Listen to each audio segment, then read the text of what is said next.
Crash wange yayingiddewo mu ggwanka Koshens.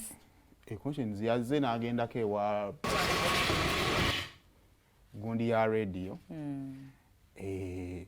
Byabadde bingi naye I think nze kunze banjala nnyo okufa ku nsonga ennene. Waba Koshens asobola okujja mu Uganda mu ba stars baffe tulina mbalamu n'abafu n'agamba kangendeko ewa radio. Ebirala bisobola okulinda mu bulamu gyatukkirize nti tulina balina otufunirako.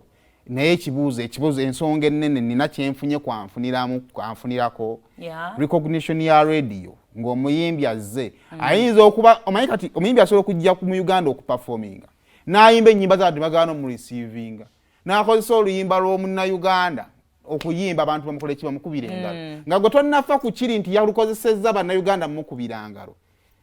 The fact that yasazeewo okuyimba oluyimba lwa munnauganda mwe mumanyi ega abantu mumanyi abantu what they don't want to attach on their brands nanya abantu nga batakinga chike weyajja nayimba oluyimba lwa radio and that is the time we had just lost radio. That is a tribute abantu babe taking for granted. Omuntu asobola okujja nayimba yasasuddwa sente ze whether you welcome him or not naddayo. So the fact that oba bakimuguzizza n'akibayinga, it is enough. People are so proud with their brands. Yada so gansa agenda mu kikubo kya ttaka ekyo. Bantu bayimbi banyo nga bamusasudde bagamba tugende ku media tour n'agaana ono yagenze kulambula bafu. Thank you. So ebirala byonna bisobola okulinda tuffe ku kino ekisinga obukulu nti yazze n'apayinga tribute bana payinga respect to radio. I think Chimala. The message ya radio ya Wizo. Okay. Bless my brother Koshens for that tribute to radio. Beautiful.